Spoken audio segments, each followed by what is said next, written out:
Բարև ձեզ, Օրագիր Նյուզի եթերում օրակարգն է, տաղավարում այսօր հյուրընկալել ենք հոգեբան Կարինե Նալչաջյանին։ Բարև ձեզ Տիկին Նալչաջյան, շնորհակալ եմ, որ այստեղ եք։ Ես ևս շնորհակալ եմ։ Սիրով։ Տիկին Նալչաջյան, մեր զրույցը սկսենք Նիկոլ Փաշինյանի քաղաքացիական կնոջ Աննա Հակոբյանի պահվածքից, վերջինս այս օրերին Facebook-յան իր էջում հայհոյում է իրեն քննադատողներին, ընդ որում բավականին ագրեսիվ բառապաշարով, չմեջբերեմ վստահ եմ ծանոթ եք այս գրառումներին, հոգեբանական տեսանկյունից ինչի մասին է վկայում այս պահվածքը, որը շատերի գնահատմամբ հարիր չէ պետության ղեկավարի, կողակցին ասենք, կնոջը ասենք ամեն դեպքում։ Առաջին տիկին էդքին է իրեն համարում։ Ես ուղղակի կուզեի մի ճշտում անել, ես ճիշտ եմ ընկալել լսել, որ ինքը այսպես մի բան է ասել, որ այնինչ առաջ ընտանիքի շրջանակներում էր, հիմա արդեն հանրային Այո, վիրավորանքներից մեկը նշել է, որ այդ ձևակերպումը ընտանիքում էր տալիս նախ։ Այսինքն տեսեք, սա ինչ է նշանակում, որ իրենց ընտանիքի ներսում, իրենց այդ փակ տարածքում, իրենք վաղուց մարդկանց վիրավորելով են զբաղված։ Այդ մարդիկ, որ դուրս են գալիս ժողովուրդն է մեզ ընտրել եւ այլն, բանից պարզվում է, որ իրենց ընտանեկան միջավայրում, ներքին խոհանոցում վաղուց իրենք այդ վիրավորական, արհամարական արտահայտությունները թույլ են տալիս, այդպես են խոսում, հիմա հասել է մի պահ, երբ իրենց թույլ են տալիս արտահայտվել արդեն հանրայնորեն այդ մասին։ Հիմա ինչի մասին է խոսում։ Այստեղ մի քանի գործառույթ կա, որոնց մասին ես ուզում եմ խոսել։ Առաջինը նա է, որ գիտեք ինչ, այս մարդիկ, այո, բարոյական լուրջ խնդիրներ ունեն, բայց իրենք կրթական լուրջ խնդիրներ ունեն եւ այլն, բայց իրենք հիմար չեն։ Ինչ իրենց այդ զգայարանները, իրենց եսի հետ կապված, թե ինչ վիճակում են գտնվում, վտանգված են, վտանգված չեն, կուշտ են, սոված են, փող ունեն, փող չունեն, շատ ուժեղ զարգացած։ Հիմա իրենք շատ լավ իրենց հասնում է այդ ինֆորմացիան, շատ լավ հասկանում են, որ իրենք սոցիալական հենարան չունեն։ Գետինը իրենց ոտքի տակից իրականության մեջ կարելի ասել գնացել է։ Հատուկ են ինչ-որ մոլորվածներ, քարացած տրամաբանության մարդիկ, դա արդեն այո, իսկապես շատ սակավաթիվ։ Հիմա սա իրենք զգում են։ Եվ սրան ինչն է հաջորդում, միտքը, որ իրենց աթոռը մի տեսակ սկսել է ճոճվել, տատանվել է սկսվել, նավը ինչ-որ ճաք է տալիս, սկսել է տատանվել։ Եվ սա առաջացնում է վտանգի զգացում։ Հիմա իրենց գործիքները, որոնք էին մարդկանց վրա ազդելու, ուրեմն իրենք ասում էին մի բան, որի հակառակը մտածում էին, որի հակառակը անում էին, այսինքն ժողովուրդը սիրում ենք ձեզ, այսպես հպարտանում ենք, խոնարհվում ենք, կարելի է այսպես մի հատ լավ նայել կամ կինը թեկուց ինքը ինչ-որ կեղծ բարեպաշտի, իհարկե գիտեք, սուր աչքը, միտքը շատ լավ նկատում է, որ այդտեղ կեղծ բարեպաշտի, ուրեմն կեցվածք է եղել միշտ էլ, բայց բոլոր դեպքերում այդ կեղծ քնքուշ ինչ-որ, արտահայտություններով, որ մարդկանց ասում է հերիք է, ողբակ, չգիտեմ ինչ, մեկ էլ մենք տեսնում ենք, որ չէ, դա դիմակի տակ թաքնված է, ուրեմն ագրեսիվ մի արարած,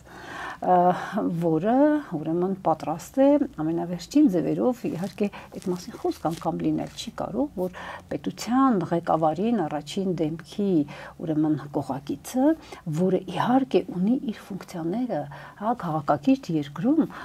այսպես կոչված առաջին տեկինները ունեն իրենց լուրջ ֆունկցիաները։ Ինչպես մենք ենք ունեցել մեր նախկին առաջին տիկնանց դեպքում։ Այո, եկեք հիշենք, մենք գիտեինք այդ ընտանիքի անդամների, ասենք երեխաների դեմքը, պահվածքը, իրենց առօրյան, մենք չենք էլ տեսել, չենք էլ ինչ-որ էպիզոդիկ ինչ-որ այսպես բաներ են։ Հատուկ ենք միջոցառումների ժամանակ էինք այդ մարդկանց տեսնում։ Իսկ սրանք իրենց ընտանիքի այդ ոչ ներկայանալի կերպարը սկզբից եւ էլ ներկայացրել են։ Մի տեսակ, գիտեք, այսպես չտեսի նման երկիր է ընկել ձեռքերը եւ իրենք սկսել են այսպես վայելել այդ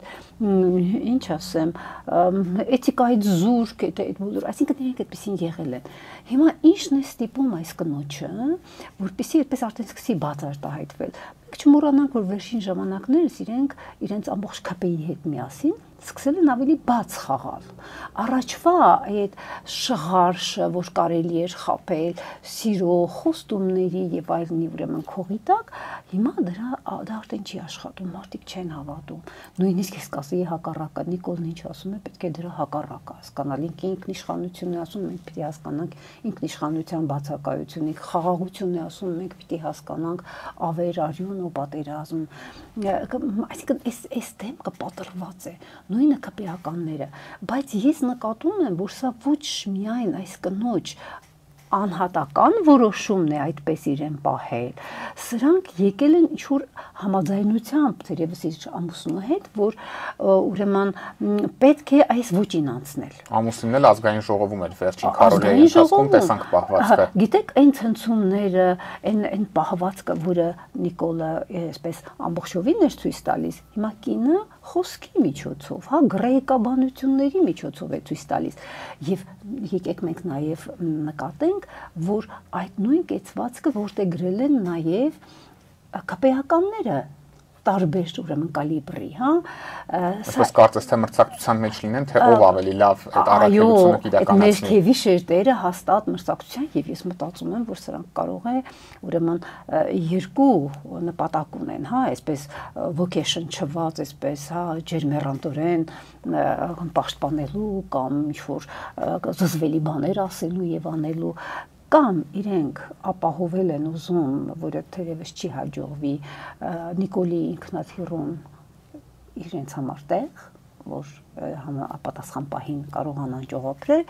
կամ էլ եթե հույս ունեն, որ էլի իշխանությունը իրեն ձեռքն է ընկնելու, ուրեմն Նիկոլի կողքին էլ ինչ-որ տեղ անցորդների պայքար, այո, ունենալ։ Այնպես որ ներքևի շերտերում իրար հետ չտալով, էլի գրեհիկ պահվածքով, կարծեք թե մրցում են իրար հետ, բայց դա նաև թելադրված է։ Իրենց ինչ-որ տակտիկա է, նոր մարտավարություն է։ Այսինքն իշխանությունը կորցնելու վախն է գլխավոր պատճառը, մենք դա կարող ենք եզրակացնել։ Իրենք հասկանում են, որ իրենց դիրքերը սարսափելի թուլացած են, սոցիալական հենարան չկա, իրենց պահվածքը, իրենց խաբեբայությունը վաղուց արդեն բացահայտված է, նույնիսկ իրենց այսպես ջերմեռանդ պաշտպանողները հիմա խոսքեր չեն գտնում ինչ-որ արտահայտությունների, ինչ-որ բացատրությունների, իսկ վախից ծնված ագրեսիան դա շատ ավերիչ ագրեսիա է։ Ավերածությունները կարող են լինել այսպես չպատկերացվող, հա, այդպիսի ավերածություններ կարող են լինել։ Օրինակ ես ինքս շատ այսպես վախ ունեմ, որ սրանք արդեն մանավանդ են վիրավոր գազանի նման, թակարդնանկած գազանի նման, իրենք կանեն ցանկացած ավերածություն, ինչ որ վերջակետեր կդնեն, նույնիսկ հեռանալուց առաջ նոր կհեռանան, որպեսզի չպատժվեն։ Այո, ես շատ վախենում եմ, որ սրանք մարդկանց իրար դեմ հանեն, քաղաքացիական բախումներ հրահրեն, որովհետև ինչքան ավելի վատ, այդքան ավելի իրենց շանսերը թեկուզ փախչելու, փրկվելու, իրենք ավելի անպատիժ մնալու, իրենք մեծացած են տեսնում, թեև ես չեմ կարծում, որ ուրեմն դա իրենց կհաջողվի, որտեղ իրենք այնքան ուրեմն երկրի մարդկանց նկատմամբ այն աստիճանի ուրեմն հանցանքներ են գործել, որ դա անպատիժ որևէ կերպ որևէ դեպքում չի մնա։ Համենայն դեպս այս կնոջ այս պահվածքը, որ արդեն իրեն թույլ է տալիս իր համար հարազատ փաստորեն բառապաշար հանրայնացնել, ըստ էության ինքն էլ է խոստովանել, որ իրենց համար ընտանեկան միջավայրում սովորական բառապաշարը սա է, հա, մեզ մի ուրեմն խաբվեք հանկարծ եւ ագրեսիայի վախից ծնվող ագրեսիայի մասին է խոսքը։ Ես նաեւ հենց սրան եմ ուզում անդրադառնանք Աննա Հակոբյանի հայհոյախառն գրառումների ֆոնին միայն 3 քաղաքացի մեր լրագրողի վրա է հարձակվել, ով փողոցում իր աշխատանքներ իրականացնում, հարցումներ էր իրականացնում եւ մենք կարող ենք փաստել, որ Աննա Հակոբյանի ագրեսիվ պահվածքը նաեւ քաղաքացիներին է փոխանցվել, քանի որ նախկինում էլի եղել էր, երբ որ մեր լրագրողները հարձակումների էին ենթարկվել, սակայն երբեք չէր եղել, որ մեկ օրվա ընթացքում դա լիներ 2-3 անգամ, սա աննախադեպ երևույթ է։ Տեսեք, ես տեղյակ չէի, բայց փաստորեն այնինչ ես ասում եմ, դրա վկայությունն է, իրենք հրահրում են, իրենք բախումներ, թեկուզ փոքր լոկալ լրագրողի նկատմամբ մարդկանց տարբեր խմբերի միջև իրենք ուրեմն բախումներ են հրահրում եւ որքան ես տեսնում եւ նկատում եմ, շատ այսպես մեծ թափով ֆեյքերի գործարանը սկսել է աշխատել։ Հավանաբար այնտեղ իրենք նոր ուրեմն այսպես հաստիկներ են ստեղծել, նոր ներդրումներ են անում, հա, առանց ափսոսալու, որովհետեւ որքան ես նկատում եմ, այդ հարձակումները, որոնք ուրեմն ռեալ իրականության մեջ լրագրողների նկատմամբ, ինչ լրագրողը մարդկանց կարծիքն է հարցնում, ինչը շատ հետաքրքիր է։ Հարվածել են, տեսախցիկն են հրել։ Սա մեր խայտարակությունն է, մենք խայտարակված ենք եւ ներսից եւ դրսից։ Եվ եթե սա սովորական նույնիսկ խայտարակություն չէ, սա մահաբեր խայտարակություն է, սա եղել է արյուն եւ եթե այսպես շարունակվի, մենք դեռ շատ դառը օրեր կտեսնենք ագրեսիվ են դարձել։ Վանդակն ընկած գազանի ագրեսիվություն անում է ամեն ինչ հնարավոր է, վերջին շանսերն է օգտագործում, իսկ սա վտանգավոր բան է։ Տիկին Ալչաջյան, իսկ ինչ քայլեր պետք է ձեռնարկվի, որպեսզի մեր հասարակությունը առողջացվի ու այս իրավիճակը հնարավորինս մեղմ ու անցնցում հաղթահարվի, բնականաբար նկատի ունեմ իշխանափոխությունից հետո, քանի որ այս իշխանությունը չի կարող դա իրականացնել, ավելին արդեն նշեցիք, որ հենց իրենք են այս ամեն ինչը հրահրում, որ տեղի ունենա մեր հասարակության մեջ։ Ես պիտի այս առումով լավատեսական որոշակի մտքեր արտահայտեմ, որովհետև եթե մենք դիտարկում ենք այսպես օբյեկտիվորեն մեր հասարակական տրամադրությունները, ասենք այսօր, եւ թեկուզ մի տարի առաջ, 2 տարի առաջ, մենք տեսնում ենք հսկայական տարբերություն, որովհետեւ սրանք այնպես չեն պահում իրենց, որ նույնիսկ իրենց այսպես կոչված համակիրները ինչ որ հիմք ունենան բացատրելու իրենց արարքները, արտարացում գտնելու այս արարքի համար։ Այսինքն իրենք մի կողմից նայում ես, կարծեք թե ամեն ինչ անում են, որ մարդիկ իրենց դեմ դուրս գան եւ այդպես էլ կա, այսինքն հասարակական գիտակցությունը իր այդ կապանքներից ազատվում է։ Ես միշտ դեմ եմ եղել, երբ մենք ուրեմն մեր հասարակությանը սկսում ենք ինչ որ նվաստացուցիչ որակումներ տալ։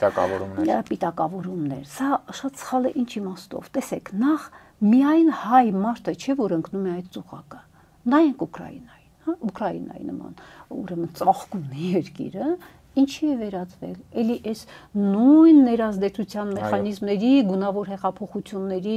նույն տրամաբանության օրենքների, օրինաչափությունների կիրառման հետևանքով։ Քանի գունավոր հեղափոխություն է եղել, կարող է բոլորը հայեր էին, այսինքն գունավոր հեղափոխությունների այս ամբողջ տեխնոլոգիաները երբ մշակվում են եւ կյանքի են կոչվում, ուրեմն նկատի են առնված շատ լուրջ մասնագիտական, հա ճշգրիտ մասնագիտական, ուրեմն հետազոտությունների, դիտարկումների հետևանքով մարդկային հոգեկանի օրինաչափությունները առհասարակ, մարդկային խմբերի հոգեբանական օրինաչափությունները, այնպես որ եթե մենք նույնպես ընկել ենք այդ ծուղակը, եկեք մենք դա ինչ որ մեզ համար միայն յուրահատուկ մի բան չհամարենք ու դա գիտեք ինչ է, այսպես բումերանգի նման մի բան է, մենք խփում ենք մեր խմբային ինքնագնահատականին, խմբային ինքնագիտակցությանը, մենք սկսում ենք ինքնաստորացող ինչ-որ բաներ մտածել, ինչը շատ վտանգավոր է, ինչ իմաստով է վտանգավոր, ես սա հաճախ եմ կրկնում, գիտեք, եթե նույնիսկ անհատ մարդու ինքնագնահատականը ցածրացված է, եթե ինքը իրեն համարում է ոչինչ չարժող, հա, այսպես բացասական ինչ-որ պիտակավորումներն ինքն իրեն, այդ մարդը չի կարող որևէ օգտակար, պոզիտիվ, ինչ-որ մի գործ անել, ինչ-որ մի նվաճման հասնել, նպատակներ դնել, հասնել եւ այլն։ Եվ եթե թիրախավորում ենք մարդկանց, դիտում ենք, որ նրանք համախմբվեն Նիկոլ Փաշինյանի շուրջ, իրենք էլ շատ լավ կերպով դա շահարկում են։ Թույլատնում ես մարդկանց, զոհ ես դարձնում, ընդ որում այդ գունավոր հեղափոխությունների այդ տեխնոլոգիաների մեջ կան նաեւ վիկտիմիզացիայի տեխնոլոգիաներ, հենց այդ է, իրեն դարձնում է զոհ, վիկտիմ, այսինքն ով եմ ես, ինձնից ոչ մի բան կախված չի, մեկը ես ոչ մի բան անել չեմ կարող, սա զոհի տրամաբանությունն է։ Հիմա սա իրենց որոշակիորեն հաջողվել է եւ մեզ մոտ եւ այլ ուրեմն տեղերում թշնամիների կերպարներ ստեղծել, հա, այսպես հարձակվել ինչ-որ պետություններ, ինչ-որ մարտիկ եւ այլն։ Սա ուրեմն ինչ է անում, մարդկային է, միայն մեզ չի բնորոշ։ Եվ այստեղ էլի լավատեսական հաջորդ բանը, այսինքն որ մեր գիտակցությունը արդեն սկսել է դերբազատվել այդ թունելային վիճակից, մենք ակնհայտորեն դուրս ենք գալիս, չեմ ասում լրիվ դուրս ենք եկել, բայց դուրս ենք գալիս, մյուսը, որ առհասարակ սոցիալական այսպես տկարությունները, հա, այսպես ասենք նևրոտիզացիան եւ այլն, հենց թեկուզ վիկտիմիզացիան, ինչի մեջ մենք հիմա ենք, դրանք ավելի հեշտ եւ արագ շտկելի են,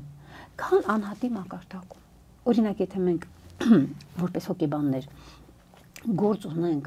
անհատի ուրեմն պրոբլեմային հոգեկան իրավիճակների հետ, ասենք նևրոզների, սիմպտոմատիկայի եւ այլն, սա ուրեմն դրանից ձերբազատվելու համար բավականին երկարատև, անհատական, այսպես աշխատանքի հարկավոր տարբեր ուրեմն թերապևտիկ մոտեցումներ եւ այլն,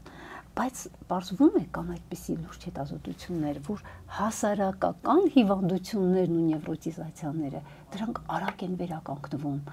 ինչ որ նոր շունչ, հուսադրող ինչ որ մի բան, դրական որոշակի զարգացում եւ մենք կտեսնենք, որ հասարակությունը, ժողովուրդը նորից ոտքի է կանգնում, նորից սկսում է գնահատել իր արժեքները,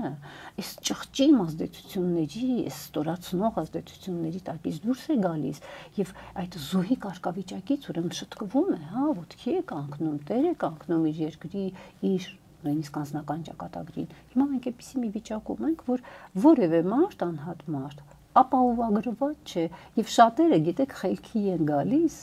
նաեւ այն պահին, երբ անznապես է իրենց ինչ որ հարված հասնում։ Մինչ այդ եթե մենք խոսում ենք, որ այդ ուղտը չոքելու է բոլորի դռանը, եթե երկիրը վատ վիճակում է, երկրի քաղաքացին չի կարող լավ վիճակում լինել, մարդիկ դեռ մտածում են, որ չէ, իրենք ապրում են, իրենք Արցախը տվեցին հանգիստ կապրենք, բայց հանգիստ չենք ապրում եւ խնդիրներն արդեն մեր կյանքում են։ Եվ մեկ էլ մենք տեսնում ենք, որ չէ, այս մարդը, որ այսպես բոլոր դեպքերում ինչ որ պաշտպանի դիրք էր բռնել, արտարացնողի դիրք, մեկ էլ իրեն է ինչ որ մի հարված հասել, հա, եւ ինքը արդեն չէ, արդեն այսպես ընդդիմադիր դիրքերից է։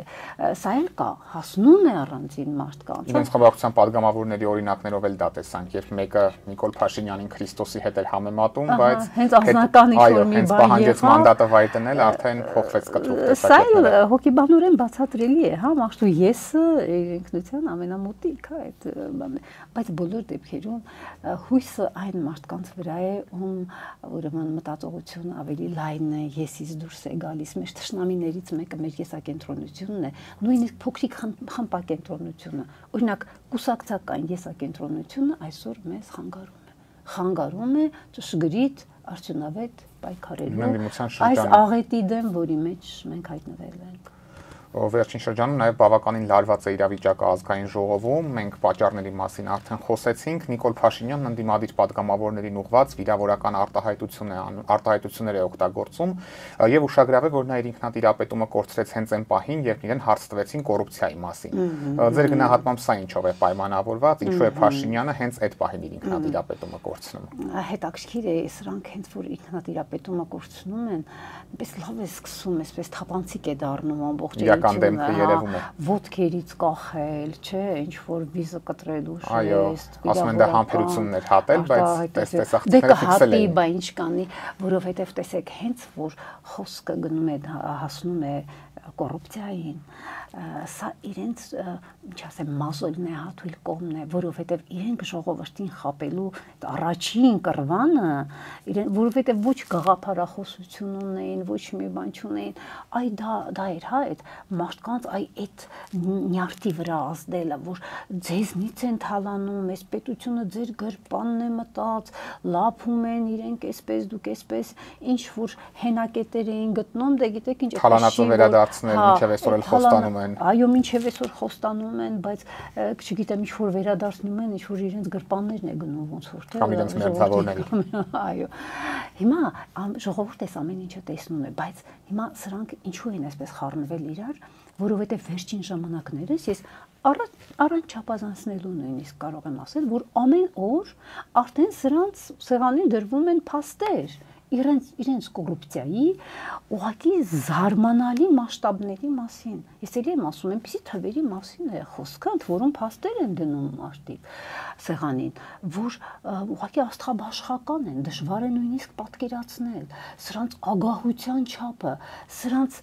երկրի վրա ես չեմ ուզում այդ արտահայտությունն անել, բայց համենայնպես երկիրը, պետությունը իրենց համար ոչինչ է, ընդամենը ինչ որ իրենց համար բարիքներ, փող քամելու շատ լավ ինչ որ մի բան են, հա, գտել, կերակրի աման են գտել։ Մեկ էլ լսում ես այդ գումարների մասին, մտածում ես, լավ, այս մեր երկիրը բավականին էլ այսպես ռեսուրսներ ունեցող հարուստ երկիր է, մենք կարող ենք միանգամից այսպես շատ ու շատ բազմաթիվ ուրեմն հարցեր լուծել, թե պաշտպանական բնույթի, թե բարեկեցության հետ կապված մարդկանց, ինչը այո որոշակի արվում էր եւ չի բոլոր թերություններով հանդերձ։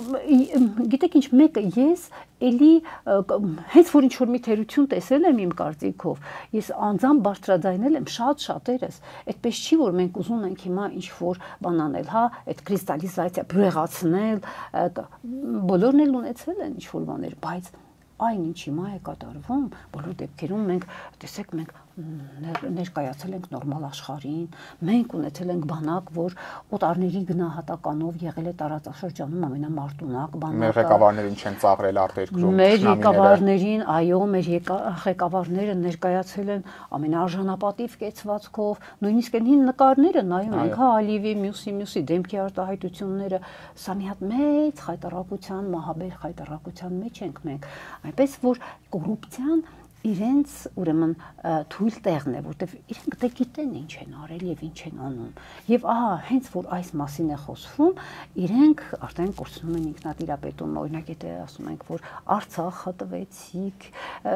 բանա Հայաստանում թուրքերը նստած են Սյունիքի, իրանք sense իրոն կարողանում են, հա, ինքնատիրապետում, ասում են դուք եք, հա, փաստորեն իրենք ապացուցված 5-րդ չարասյուն են, ով որ իրենց ասում են դուք եք 5-րդ չարասյունը, դուք եք հանձնել Արցախը։ Հա, դուք եք հանձնել։ Գիտեք, սա մի քիչ նույնիսկ ինֆանտիլ, հա, մանկամիտ տպավորություն է թողնում, որովհետև դեռ չհասունացած երեխաներն են, չէ, երբ նկատողություն ես անում, ուրիշ բան, որ ուրիշ փաստարկ չունեն, ասում են դու ես, հա, այն սամ տակոյ, հա, այդ սկզբունքով։ Հիմա սրանք այդ ինֆանտիլ վիճակում են, իրենց փաստերով ասում են եղբայր դու սա ես, ինքը ուղղակի ասում է դու ես, հա, ու անցնում է առաջ։ Հիմա այս կնոջ օրինակ բառապաշարում էլ, հա, ինչ որ մի բան, ընդ որում ես ինչ եմ նկատում, երբ իրենց հասցեին սուր ինչ որ քննադատական արտահայտություններ են օգտագործում, դա հիմնականում արվում է ելնելով պետությանը, երկրին, ժողովրդին վնաս հասցնելու կոնտեքստից, հա, դրա համար են մարդիկ դառնում անհամբեր, ինչ որ սուր, նաև ինչ որ իմաստով վիրավորող արտահայտություններ են կիրառում, բայց իրենց համար իրենց եսից դուրս ոչ մի բան չկա։ Իրենց եսն է ու իրենք են։ Ամենաշատը սրանք կարող են ինչ որ ընտանեկան եսասիրություն ունենալ։ Նույնիսկ ուրեմն այդ ԿՊ-ն, ես գիտեք ինչ, դրանք այո իրար պաշտպանում են, իրար թևութիկում կանգնած են, ինչու, որովհետև հանցակիցներ են։ Հանցակիցներն են այդպես իրար հետ հազարթելով կապված։ Բայց թույլ տվեք ընտանեկան եսասիրության հետ ձեզ հետ չհամաձայնել, քանի որ նման մարդիկ դժվար թե իրենց ընտանիքների անդամներին թիրախավորեն ըստ քաղաքական նպատակահարմարության, բայց մենք դա բազմիցս տեսել ենք, նույն Նիկոլ Փաշինյանի օրինակով։ Իրենք, այո, չէ, իրենք իրենց ընտանիքների եսասերներն են։ Իրենք իրենց ընտանիքներին թիրախավորում են քաղաքական դիվիդենդներ շահելու նպատակով։ Իրենք ուրիշների ընտանիքներին ոնց թիրախավորեցին։ Հիշենք այդ դագաղների խայտառակությունը, երբ գնում էին մարդկանց տները, հա, երեխաներին էին փաստորեն ահաբեկում։ Սա մի սարսափելի բան է, սա սկսվել է որպես անմարդկային ինչ-որ մի բան եւ շարունակվում է, եւ եթե մնան սրանք, այդպես էլ կշարունակվի։ Այնպես որ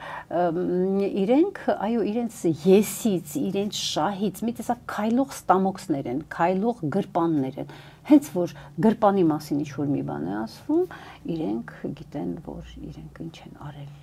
Այո։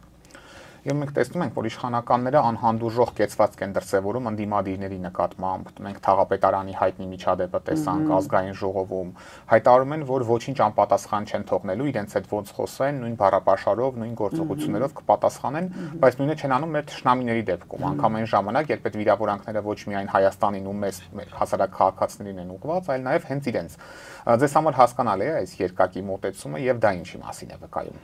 Դա իրենց բարոյական կերպարի մասին է վկայում, իրենց դավանած արժեքների եւ իրենց գործունեության նպատակի մասին։ Գիտեք, պետք չի այսպես լսել մարդկանց խոսքը, դա դեռ բավարար չի։ Պետք է նայես ինչ է անում մարդը։ Ուրեմն այստեղ ընդամենը շատ պրիմիտիվ ձևով, քանի որ իրենք ունեն իշխանական լծակներ, ուժայինները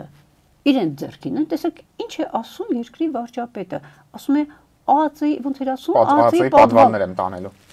հա, ես եմ տանելու։ Այսինքն սրանից ինչ հասկանանք, հա, տրամաբանական եզրակացությունը, որ ԱԱԾ-ն ինքն է, ինչ ուզի կանի։ Եվ ուրեմն գույր պետք է լինել չտեսնելու համար, որ սրանց պահողը, պահպանումը միայն ուժային կառույցներն են։ Նույն վարչապետը ով հայտարարում է, որ ուժայինների եւ դատական համակարգի գործունեությանը չի միջամտում։ Ինչ սուրբ անմեղություն, հա, այսպես դե իրենք այսպես անմեղ սրբեր են։ Գիտեք ինչ, մի պահ եթե մենք պատկերացնենք, որ ոստիկանությունը սրանց չի պաշտպանում, նույնիսկ դժվար է պատկերացնել, թե ինչ տեղի կունենա սրանց հետ հասարակական տրամադրությունների պայմաններում։ Դե կառավարության մի շենքից մյուսը գնալուց են 3000 ոստիկանի ուղեկցությամբ շարժվում մի քանի մետր տարածքում։ Իրենք ինչ վիճակում են, իրենք գիտեն, եւ դրա համար էլ իրենք այստեղ քանի որ այդ լծակները իրենց ձեռքին է, իրենք իրենց ուժեղ են զգում, հա, իրենք պատժելու ագրեսիվության տրամադրության մեջ են եւ եկեք համաձայնենք, որ քանի որ լծակները իրենց ձեռքին են, դա որոշակիորեն իրենց հաջողվում է, տեսեք, ինչքան արժանավոր մարդիկ են, սկսած մեր շատ պատվարժան գեներալներից եւ այլն, մինչեւ քաղաքական գործիչներ, որոնցից ումից իրենք վախենում են, ումից վախենում են, որ կարող է, ասենք, նորից բանակը հավաքել, վերաստեղծել եւ այլն, այդ բոլոր մարդկանց տանում են եւ վնասազերծում են, հա։ Հիմա իրենց ձեռքին են լծակները, դրա համար են իրենք այդպես պահում։ Իրենք կդառնան այդ արյուծից մենք տեսնում ենք, հա, փիսիկների են վերածվում,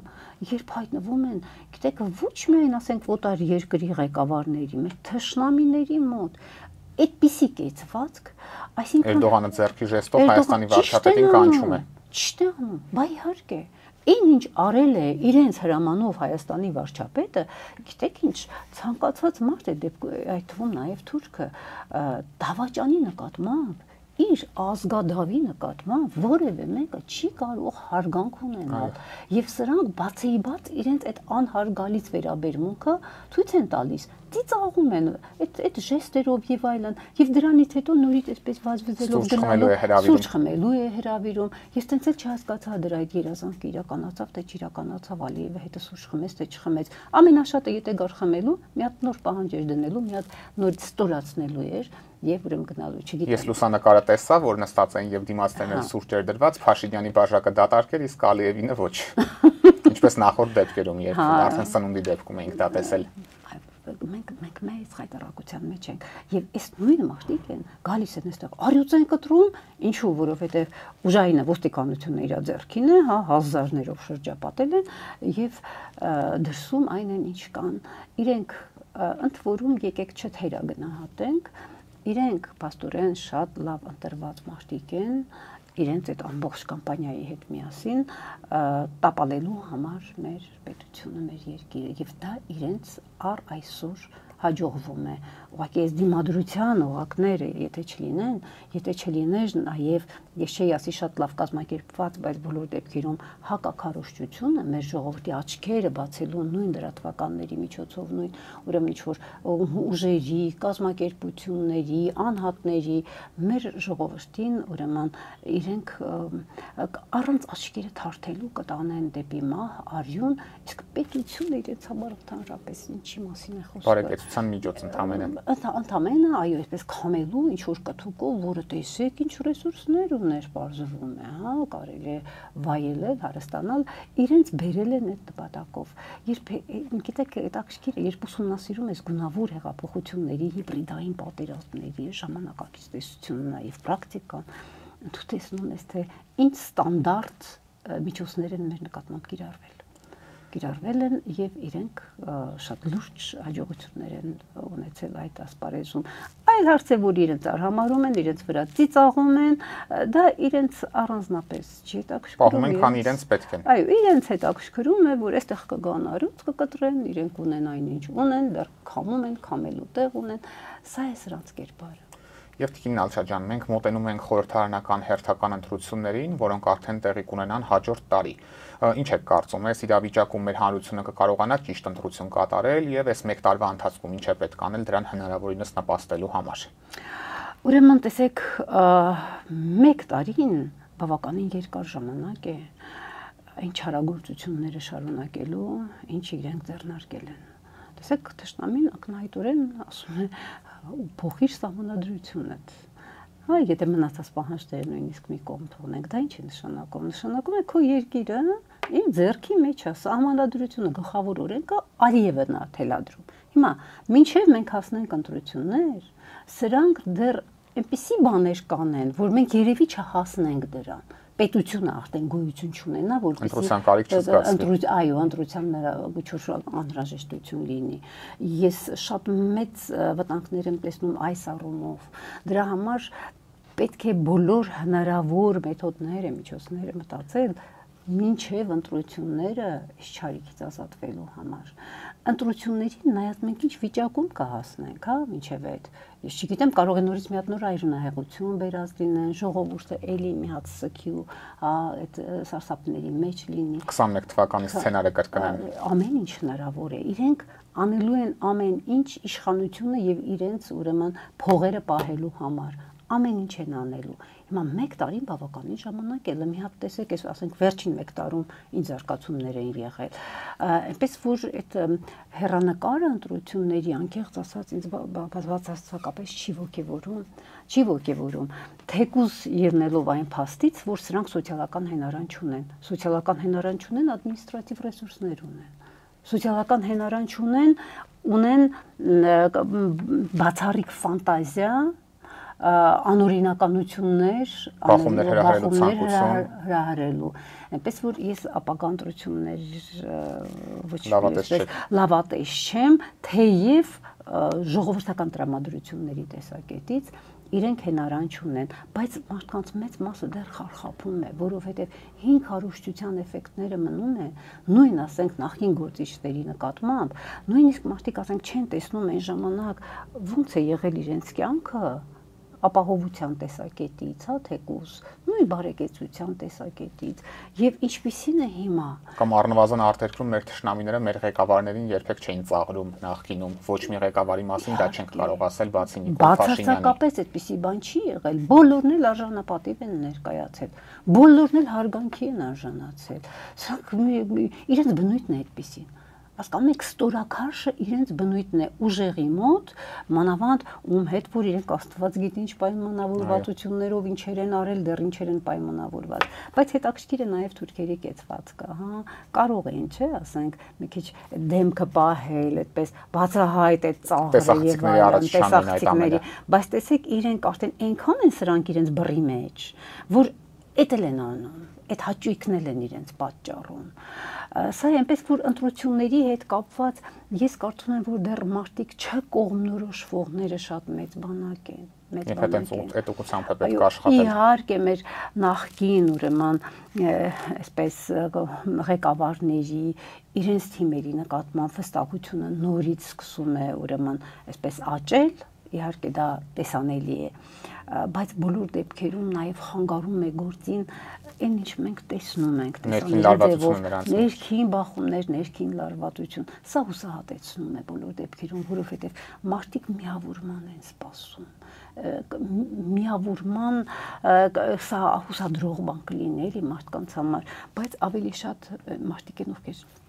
չեն հասկանում, չգիտեն, իրենք ունեին ինչ-որ կարծիք նախկինների մասին, հա, այդ սրսկված այդ բանը գիտակցության մեջ հիմա մի քիչ ազատվել է, բայց մարդը դժվար է իր դիրքորոշումներից հրաժարվում, հա, եթե ինքը ասենք ինչ-որ ասել է, որ նախկինները, չգիտեմ, էս են, շատ դժվար է դրանից հրաժարվելը, եթե նույնիսկ բախվում ես։ Մարդը շատ պիտի հոգեբանորեն հասուն լինի, որ ասի սխալվել եմ։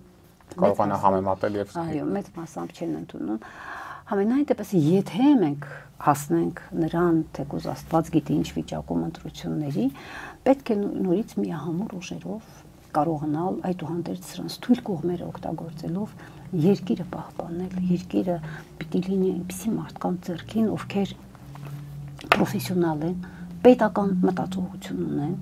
եւ դուրս գան երկրի շահերից։ Ես կուզենայի այնուամենայնիվ մեր զրույցը լավատեսական նոտայով ավարտել, ինչ իմաստով, որ մեր հասարակության այդ կապանքների մեջ գտնված գիտակցությունը կարելի ասել ազատագրված է եւ ուրեմն մենք պիտի հասկանանք, որ մեզանից է կախված մեր երկրի ճակատագիրը եւ հետեւաբար նաեւ յուրաքանչյուրի անձնական ճակատագիրը պետք է համախմբվել, պետք է փորձել նոր ծուղակների մեջ չհայտնվել։ Լավատես լինենք։ Լինենք լավատ։ Շնորհակալ եմ Տիկին Նալչաջյան հետաքրքիր զրույցի համար։ Ես եմ շնորհակալ։ Օրակարգն այսօր այսպիսին էր, այն ամփոփեցինք հոկեբան Կարինե Նալչաջյանի հետ։ Կհանդիպենք։